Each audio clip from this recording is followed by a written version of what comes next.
Hello दोस्तों, मैं SJ आप सभी का स्वागत करता हूं आपके अपने चैनल फिजिक्स मैडिक में।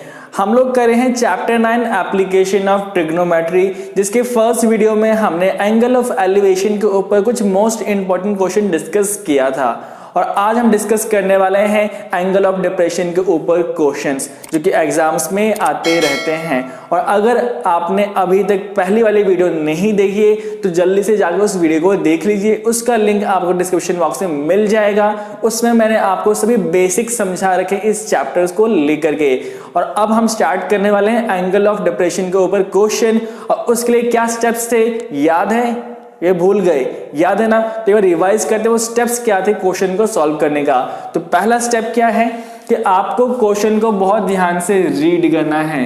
तो हमें कुछ स्टेप्स फॉलो करने होते हैं यहाँ पर। तो पहला स्टेप आपका क्या है? रीड केयरफुली, बहुत ध्यान से रीड करो क्वेश्चन को। उसके बाद डायग्राम बनाओ, उसका डायग्राम बनाओ और फिर डिटेल निकालो कि भाई निकालना क्या है और दे क्या रखा है। उसके बाद जाकर के आपको ये वाला फॉर्मूला याद होना चाहिए, साइन कॉस टेन का। कौन सा वाला भाई? ये वाला पीवी की फॉर्म में जो आपने किया था। और उसके बाद आपको ट्रिग्नोमेट्री की टेबल याद होनी चाहिए। कौन सी वाली? एंगल वाली।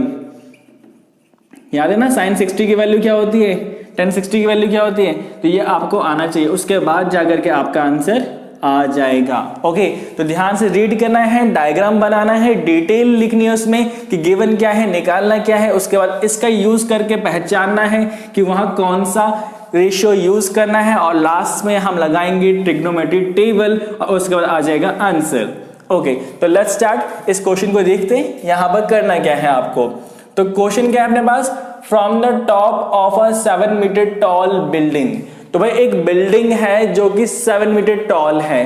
तो आप यहाँ एक बिल्डिंग बना लो। पहले तो एक बिल्डिंग इन्हें बना ले, 7 मीटर टॉल बिल्डिंग। ओके, फिर क्या बोल रहे हैं? The angle of elevation of the top of a cable tower. तो भाई यहां पर जो कि 7 मीटर टॉल बिल्डिंग थी, ठीक है ना? तो इस बिल्डिंग के ऊपर आप हो और सामने कोई केबल टावर है, सामने कोई केबल टावर है जिसका टॉप आप देख रहे हो। और फिर वहां जब देखते हो तो वहां बनेगा क्या आपका? Angle of elevation. क्या बनेगा आपका? Angle of elevation. कितना बन रहा है भाई? 60। कितना बन रहा है? 60। ओके, नाउ आगे बोल रहे हैं the angle of depression of its foot is 45। उस टावर का जो फुट है वो कहां है? ये रहा। तो भाई इसका जो फुट है उसका एंगल ऑफ डिप्रेशन, तो एंगल ऑफ डिप्रेशन कहां बनता है? हमेशा नीचे की तरफ जब आप देखते हो तब बनता है। तो आप यहां से नीचे की तरफ देखोगे ऐसे तो कहां बनेगा?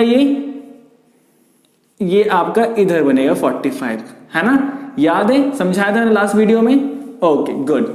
तो भाई ये डिटेल है आपको, ये 7 गिवन है, ये 45 गिवन है, ये 60 गिवन है। ओके, आगे क्या है? आपको हाइट फाइंड करनी है। आपको यहां पर जो टावर है इस टावर की हाइट को फाइंड आउट करना है। ये कितना होगा ये आपको बताना है।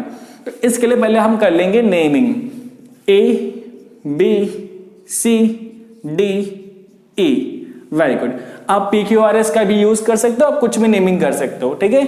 ओके, नाउ ध्यान दो भाई, ये जो एंगल होगा वही एंगल ये होगा। समझाया था मैंने आपको। क्यों? बिकॉज ये लाइन क्या होती है? पैरेलल होती है ग्राउंड के। तो इससे क्या होगा? इससे ये होगा कि दो लाइन अगर आपस में पैरेलल होती हैं तो उसके बाद ये एंगल इस एंगल के इक्वल होता है। क्यों होता है? क्योंकि ऑल्टरनेट एंगल होते हैं ये आपस में, जो कि आपस में इक्वल होते हैं। ओके, तो हमें ये चीज निकालना है। क्या निकालना है हमें? AC फाइंड करना है मुझे। AC क्वेश्चन में फाइंड करना है। अब इससे मैं क्या करूंगा? फर्स्ट ऑफ ऑल ये 7 गिवन है तो इस वाले ट्रायंगल में पहले मैं काम कर लूंगा। किस ट्रायंगल में भाई? इस ट्रायंगल में, इन ट्रायंगल EDC। अब इससे मिलेगा क्या? इससे मुझे मिल जाएगा ये CD। तो भाई CD से क्या मिलेगा मुझे? देखो क्या है, ये ट्रायंगल में जब आप काम करोगे तो इसकी हेल्प से ये मिल जाएगा और जो ये होगा वही तो ये होगा। और जब ये मिल जाएगा तो आप ये भी निकाल लोगे, है ना? कैसे? चलो एक बार देखते हैं। तो पहले हम इसमें करेंगे काम ट्रायंगल EDC में। हम यहां लिखेंगे क्या? परपेंडिकुलर हमें गिवन है, बेस मुझे निकालना है। परपेंडिकुलर और बेस का रिलेशन, परपेंडिकुलर और बेस का रिलेशन मुझे tan और cot बताता है। मैं tan का यहां यूज करूंगा। और एंगल कितना है? 45 एंगल है। tan 45 is equal to ED E D upon में डी सी। ओके, इसकी वैल्यू कितनी है भाई 1 होती है, ई डी कितना है 7 है, डी सी हमें निकालना है, क्रॉस मल्टीप्लाई कर देना, डी सी यहाँ से आ जाएगा 7 मीटर। इसका मतलब ये कि जो बेस है ये भी 7 है। अब ध्यान से सुन के अगर मैं ये 7 है तो ये भी क्या होगा 7 ही होगा, है ना, ये भी क्या होगा 7 होगा, बिकॉज ये जितनी डिस्टेंस यहाँ पर उतनी गैप यहाँ पर होगा। ऐसा तो नहीं बिल्डिंग आपस में मिल जाएंगी जाकर के, नहीं ना, स्ट्रेट खड़े दोनों, ठीक है। तो भाई जितना ये है उतना ही ये होगा, और जितना 7 ये है उतना यहाँ तक ये भी 7 होगा, है ना, यहाँ तक इक्वल हाइट होने वाली 7। ओके, तो मुझे 7 ये भी मिल गया, 7 मुझे ये भी मिल गया, तो मुझे ये निकल जाएगा मेरा ए बी। कैसे भाई, इस ट्राइंगल में काम करने के बाद, in triangle A B E, जब मैं ए बी ई में काम करूंगा तो मुझे मिल जाएगा। कैसे भाई, देखो ध्यान से, मुझे ए बी निकालना है, ये दे रखा है, तो ए बी अपॉन में बी ई, तो परपेंडिकुलर और बेस का रिलेशन मुझे 10 बताएगा। एंगल कितना भाई यहाँ 60 है, ए बी मुझे निकालना है, बी ई मुझे 7 दे रखा है। 10 60 की वैल्यू कितनी होती है √3 होती है, 10 60 की वैल्यू कितनी होती है √3 होती है। क्रॉस मल्टीप्लाई कर दोगे तो यहाँ से आपका आ जाएगा ए बी, कितना आ जाएगा 7√3। ओके, तो ए बी आ गया यहाँ से, और बी सी जो है वो डी ई की इक्वल होगा, जो कि कितना है 7 मीटर। हमें निकालना क्या था ए सी। ए सी कब आएगा, जब मैं ए बी में बी सी ऐड करता हूं, तो 7√3 प्लस 7 ले लो कॉमन, तो ये आपका आ गया आंसर, खत्म, है ना। इजी क्वेश्चन, देखो कोई दिक्कत इसकी नहीं। ओके, तो देखो इस क्वेश्चन को करने का एक और तरीका है, इसके अलावा एक और तरीका है, और सिर्फ एक ही नहीं बहुत सारे तरीके पॉसिबल हैं, जो आपको इजी लगे वो आप ट्राई कर सकते हो। एक तरीका ये है, इसके अलावा एक तरीका ये है कि आप इस पूरे को h मान लो, इस कंप्लीट को h मान लो, ठीक है, इस पूरे को h मान लो, तो ये कितना हो जाएगा, ये कितना हो जाएगा h-7, कितना हो जाएगा h-7। कैसे भैया, देखो ये यहां से लेकर के यहां तक 7 है ना, यहां से लेकर के यहां तक ये h है ना। अब ये जो h है और ये हिस्सा कितना है 7, तो ये कितना हो जाएगा h-7, है ना। तो उसकी हेल्प से भी आप ये निकाल सकते हो, ठीक है, उसकी हेल्प से भी आप निकाल सकते हो, तब भी आपका सेम आंसर आने वाला है। मैं निकाल के दिखाता हूँ आपको एक बार, देखो यहाँ पर क्या कह रहा हूँ मैं आपसे बोल रहा हूँ कि इसमें ये जो ए बी होगा वो आपका h-7 हो जाएगा। मान लो इस बात को, श्योर, इसमें काम करोगे in triangle A B E, तो ए बी अपॉन में बी ई जो होगा आपका 10 60 लगा दोगे यहाँ पर, इसकी वैल्यू क्या है h-7 है, इसकी वैल्यू क्या है भाई 7 है, और ये √3 करो मल्टीप्लाई, तो h-7 इक्वल टू √3 इंटू 7, तो 7√3, और ये माइनस का वहां करके प्लस हो जाएगा, आगे सेम आंसर है ना। तो काफी तरीके करने के, जो आपको इजी लगे वो आप कर सकते हो। तो यहाँ पर देखो सेम अगेन वही आंसर आ जाएगा जो इधर आ रहा है, तो जो भी आपको इजी लगे कंफर्टेबल लगे वो आप यूज कर सकते हो। ओके, चलेगा, इसे नोट डाउन कर लो, फिर चलते हैं नेक्स्ट क्वेश्चन की तरफ।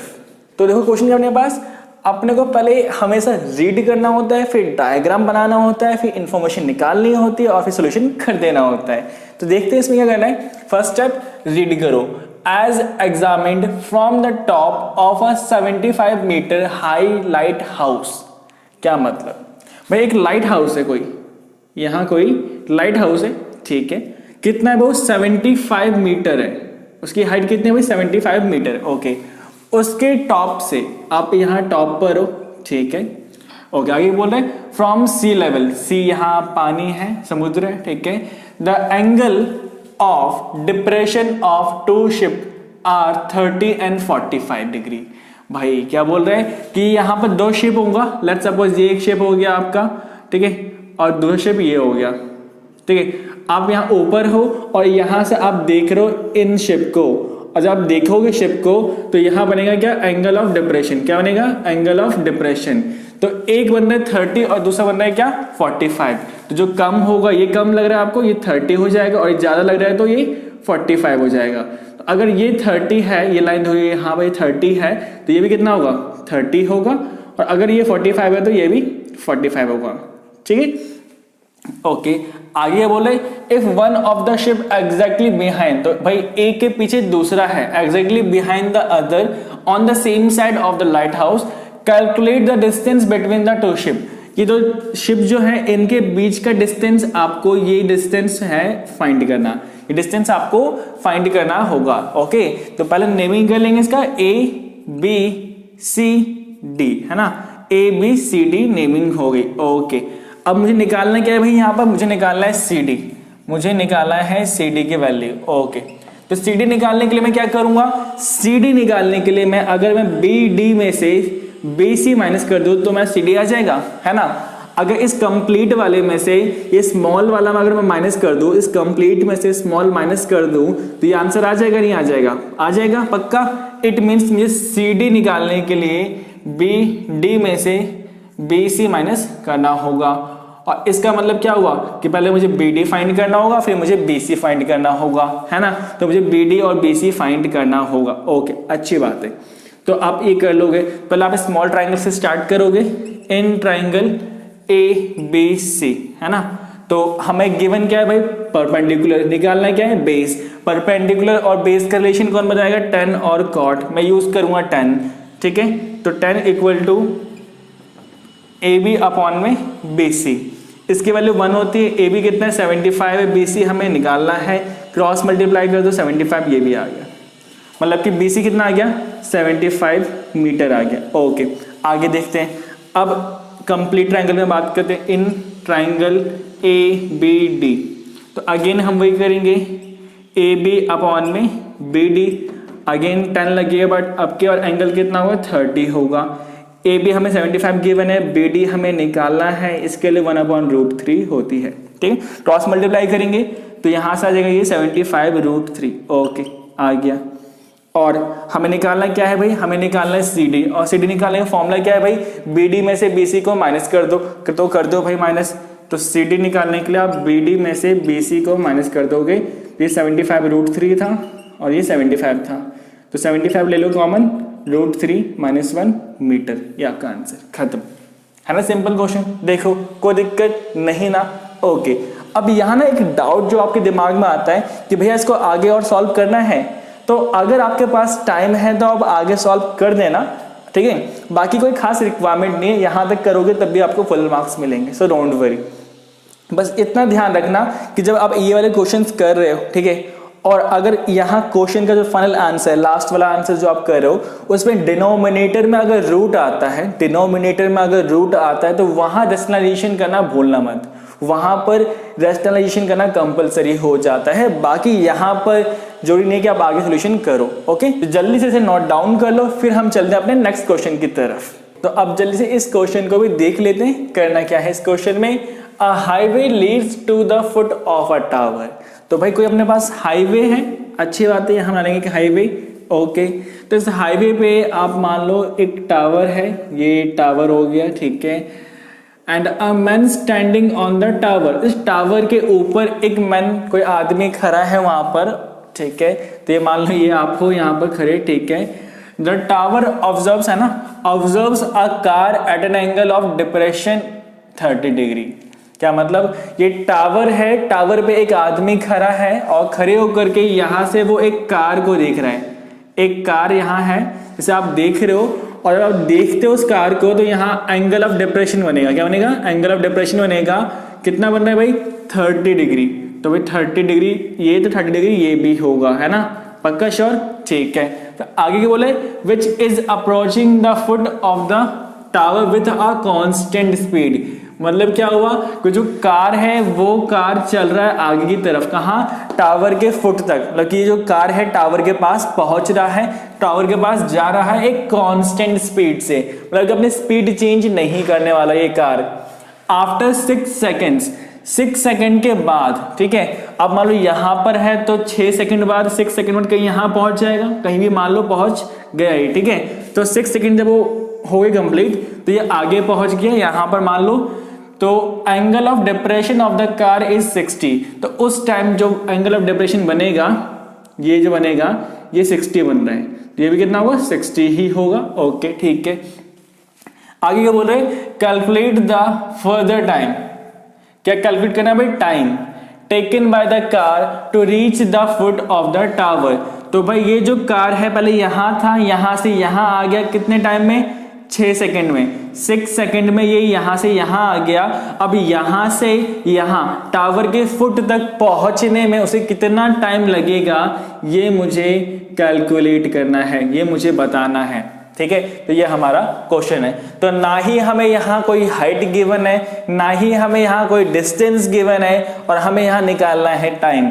तो इससे पहले इस क्वेश्चन को स्टार्ट करें, आपके दिमाग में एक चीज मैं डाल दूं, वो ये कि जब भी आप एप्लीकेशन ऑफ ट्रिग्नोमेट्री करते हो तो आपको ध्यान रखना है कि यहाँ एक राइट एंगल ट्राइंगल होना चाहिए, जो कि हमेशा हमारे पास होता है।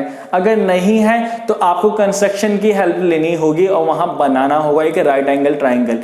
उसके बाद हम जब भी एप्लीकेशन ऑफ ट्रिग्नोमेट्री लगाते हैं तो वहां हम हमेशा डिस्टेंस का यूज करते हैं, लेंथ का यूज करते हैं, हाइट का यूज करते हैं, हम स्पीड का, टाइम का यूज करके एप्लीकेशन ऑफ ट्रिग्नोमेट्री नहीं कर सकते। मतलब ये कि अगर आपको टाइम निकालना है, स्पीड निकालना है, तो आपको टाइम स्पीड को डिस्टेंस के फॉर्म में चेंज करना होगा, ये दिमाग में रख लेना। तो वही हम अभी करने वाले इस क्वेश्चन के अंदर। तो चलो देखते हैं करना क्या है। तो फर्स्ट ऑफ ऑल हम इसकी नेमिंग कर लेंगे भाई, यहां नेमिंग कर देंगे A, B, C and D। Okay, तो ये हमारी नेमिंग हो गई ABCD, और हमें यहां पर कुछ नहीं गिवन है, सो हम इसको AB को H मान रहे हैं हाइट। आप नहीं मानोगे तब भी चलेगा, तब भी आपका आंसर आएगा। ओके चलिए अब ध्यान दो। तो फिलहाल मुझे यहाँ स्पीड बोला गया है, स्पीड क्या है, कांस्टेंट है। तो सबसे पहले मैं यहाँ लिख लूंगा let the speed of car be x kilometre per our.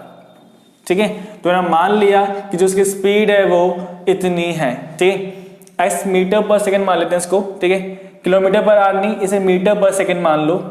वो इसलिए क्योंकि मीटर पर सेकंड ये भी सेकंड में है ना, तो आगे आपको दिक्कत ना हो। किलोमीटर पर आवर में मानोगे तो आपको चेंज करना होगा, कैलकुलेशन लंबी जाएगी, इसलिए बेस्ट है कि आप मीटर पर सेकंड में ही मान लो। ओके, नाउ ध्यान दो प्लीज। तो मैं क्या करूंगा यहाँ पर, मैं ना एक बार CD डिस्टेंस निकालूंगा, एक बार BD डिस्टेंस निकालूंगा, है ना। एक बार ये डिस्टेंस निकालूंगा, एक बार ये डिस्टेंस निकालूंगा। कैसे, देखो अपना स्पीड का फॉर्मूला क्या होता है, डिस्टेंस अपॉन में टाइम। तो टाइम का फॉर्मूला क्या होगा, बता मुझे, टाइम का फॉर्मूला क्या होगा, सही। तो डिस्टेंस का फॉर्मूला क्या होगा, स्पीड इनटू टाइम, है ना। या वहां मल्टीप्लाई कर दोगे तो डिस्टेंस का फॉर्मूला स्पीड इनटू टाइम। तो मुझे जब CD डिस्टेंस निकालना है तो क्या हो जाएगा, स्पीड इनटू टाइम। तो यहाँ स्पीड कितना दे रखा है हमें, s, स्पीड मैंने x मान रखा है, सॉरी स्पीड मैंने x मान रखा है, टाइम कितना है 6, तो 6x हो गया। क्या हो गया हमारा, 6x हो गया। ठीक है, अब मुझे निकालना है क्या, BC निकाल लेते हैं। ठीक है, तो BC जब मैं निकाल रहा हूंगा तो अगेन सेम फॉर्मूला लगेगा, लेकिन अब B और C के लिए मुझे टाइम नहीं दे रखा, टाइम मुझे निकालना है, तो इसके लिए मैं x और यहाँ टाइम को t मान रहा हूँ, यहाँ टाइम को मैं t मान रहा हूँ, क्योंकि xt हो गया। ओके, अब मुझे अगर निकालना है BD, तो BD कब निकलेगा, जब मैं BC में CD को ऐड करूंगा। तो BC कितना हमारा xt, और ये क्या है 6s, है ना। इट मीन्स क्या, मैं यहाँ लिख दूंगा 6x प्लस xt। पक्का, देखो किसी को कोई दिक्कत इसके अंदर नहीं ना। ओके गुड, तो इसे पैक कर लो, ये आपके बहुत काम आने वाला है। ओके, तो जब भी ऐसे क्वेश्चंस आपको दिखे जहां पर दो ट्रायंगल दिखते हो आपको, तो आपको हमेशा दोनों ही ट्रायंगल में काम करना होगा, और आप स्मॉल ट्रायंगल से हमेशा स्टार्ट करोगे। इससे पहले हम काफी क्वेश्चन में भी ऐसा कर चुके हैं। ठीक है, तो हम स्मॉल ट्रायंगल से स्टार्ट करेंगे, ए बी सी से स्टार्ट करेंगे। तो लिख लेते हैं इन ट्रायंगल ABC, हम पहले ABC में काम कर रहे। ओके, और यहां पर मैं काम कर रहा हूं क्या, इसके लिए हाइट जो कि यहाँ परपेंडिकुलर है और बेस। तो परपेंडिकुलर और बेस का रिलेशन 10 बताएगा, इसलिए मैं यहाँ लिखूंगा 10 कितना है 60 is equal to AB upon में BC। 1060 equal to AB upon में BC। 1060 कितना होता है, √3 होता है। AB को मैंने H मान रखा है, और BC जो मेरा है, BC मेरा जो है वो क्या है, XT है। क्या है ये मेरा, XT है ना। क्रॉस मल्टीप्लाई कर दोगे तो ये आ जाएगा आपका H is equal to √3XT, है ना। क्रॉस मल्टीप्लाई करने पे मेरा ये आ जाएगा √3XT, है ना। इसे क्रॉस मल्टीप्लाई कर दो यहाँ तो ये आपका आ जाएगा। अब हम बिग वाले ट्रायंगल में काम कर लेंगे। तो बिग ट्रायंगल कौन सा है, ABD में काम कर लेंगे। In triangle ABD, okay. तो हम लगाएंगे ए बी अपॉन में बी डी, ये जो कि 1030 होगा यहाँ पर। ए बी कितना h है, बी डी कितना हो भाई, बी डी की वैल्यू कितनी है, देखो बी डी की वैल्यू कितनी है 6x plus x T, 6x plus x T है, ये 1/√3 होती है इसकी वैल्यू। यहाँ पर कर लोगे क्रॉस मल्टीप्लाई तो कितना आ जाएगा यहाँ पर √3h = 6x plus x T. देखो यहाँ तक किसी को कोई दिक्कत नहीं ना। ओके, अब यहाँ h की वैल्यू क्या है, मेरी h की वैल्यू यहाँ पर क्या है, ये है √3xt। तो जहां पर h है वहां पर इसकी वैल्यू मैं यूज कर लूंगा। किसी को कोई दिक्कत यहां तक, देखो नहीं ना, देखो कोई दिक्कत नहीं। ओके, अब √3 × √3 क्या होता है, 3 होता है, ठीक है ना। तो ये क्या 3xt = 6x प्लस xt। ये जो प्लस का है वहां जाकर के माइनस हो जाएगा, ये माइनस में वहां ले चलेंगे। तो 3 में से 1 है ना, 3 में से 1, ये 3 है और ये 1, 3 में से 1 गया तो 2xt बचेगा हमारा, यहाँ 6x बचा है। हमें टाइम निकालना है ना, हमें क्या निकालना है टाइम, तो t को लीव करके, t को छोड़ करके बाकी जितना भी है सब वहां ले चलो, ऐसे है ना। ये सब मल्टीप्लाई में 2xt ये सब मल्टीप्लाई में है ना, तो ये जो मल्टीप्लाई का वहां जाकर डिवाइड हो जाएगा, x कट गया, 2 से 6 कट गया 3, तो 3 आ गया आपका टाइम। तो टाइम कितना आ गया अपना 3 सेकंड। क्या मतलब कि इस पॉइंट सी से बी तक पहुंचने में, टावर के फुट तक पहुंचने में उसको 3 सेकंड लगने वाले हैं, ठीक है ना।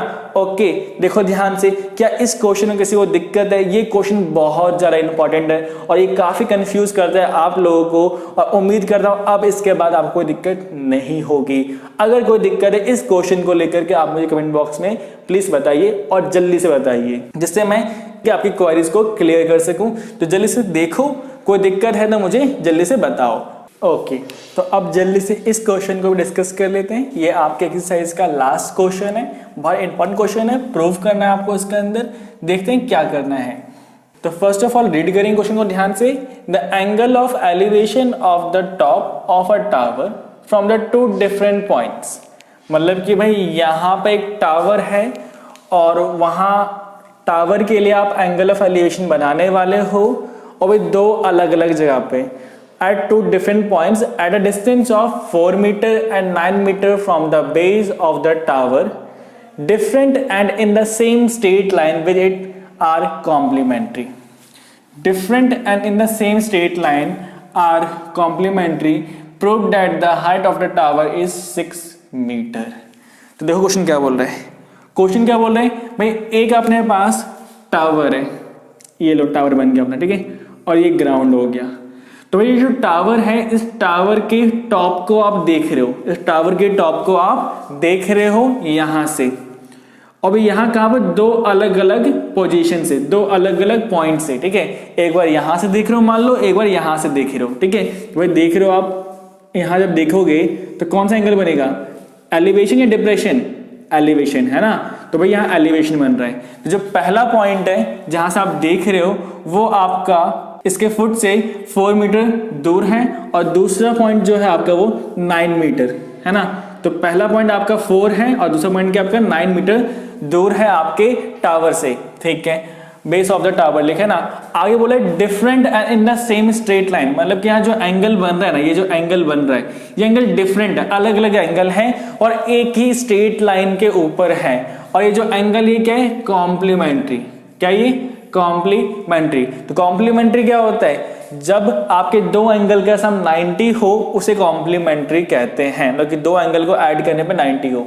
यहां बोला कि डिफरेंट, मतलब कि सेम। काफी बार क्या दिमाग में आपका आता है भाई 2 एंगल है यहाँ पर, दोनों को ऐड करने पे 90 आना चाहिए, इसका मतलब यहाँ 45 होगा और यहाँ भी 45 होगा। तो ऐसा नहीं है, यहाँ लिखा हुआ प्रॉपरली डिफरेंट, अलग अलग एंगल है, इक्वल एंगल नहीं है। सो अगर आप इसको थीटा मानते हो तो ये जगह क्या 90 माइनस थीटा, और अगर इसको थीटा मानोगे तो ये हो जाएगा 90 माइनस थीटा। आप किसी को भी मान सकते हो, किसी एक को थीटा मान लो, दूसरा आपका 90 माइनस थीटा हो जाएगा। तो आपको करना क्या है, ये आपको इंफॉर्मेशन दे रखी है और आपको इस इंफॉर्मेशन की हेल्प लेकर के इस AB को H को 6 प्रूव करना है। ये आपको 6 प्रूव करना है कि ये 6 इसकी हाइट होगी 6 मीटर इसकी हाइट होगी। इसके लिए हम करेंगे क्या, हम नॉर्मली 2 ट्राइंगल गिवन है, दोनों ट्राइंगल में काम करेंगे, फिर देखते हैं हम आगे क्या कर सकते हैं। तो first of all in triangle ABC हम काम कर लेते हैं और यहाँ पर हमें AB अपॉन BC यूज करना है, ठीक है। तो भाई इसके लिए क्या होता है 10 है ना, बिकॉज ये परपेंडिकुलर है, परपेंडिकुलर अपॉन बेस क्या होता है भाई 10 होता है। और यहाँ एंगल कितना है भाई 90 माइनस थीटा, ओके। AB को मैंने H मान रखा है, BC मेरा कितना गिवन है 4, ये 10 90 माइनस थीटा सेम रहेगा, ओके। बट 10 90 माइनस थीटा होता क्या है, अगर आपको याद हो तो 10 90 minus A equal to cot A, ऐसा कुछ याद है, किया था नहीं किया था, है ना। तो बस वही आपको यहाँ लिखना है। तो H upon 4 equal to cot theta, है ना। ये 4 जो यहाँ डिवाइड में वहां जाकर के जाएगा मल्टीप्लाई में, है ना। इसको पैकअप कर लो, ये आपके आगे काम आने वाला है। अब हम बिग ट्राइंगल में काम कर लेंगे। इन ट्राइंगल ABD अगेन हम लगाएंगे AB अपॉन में BD। अब की बार एंगल कितना है थीटा है, AB मैंने H मान रखा है, BD मुझे 9 गिवन है, क्रॉस मल्टीप्लाई करोगे तो H आ जाएगा आपका, H विल बी 9 10 थीटा। तो H कितना आ गया आपका 9 10 थीटा और ये कितना आ गया H आपका 4 कॉट थीटा।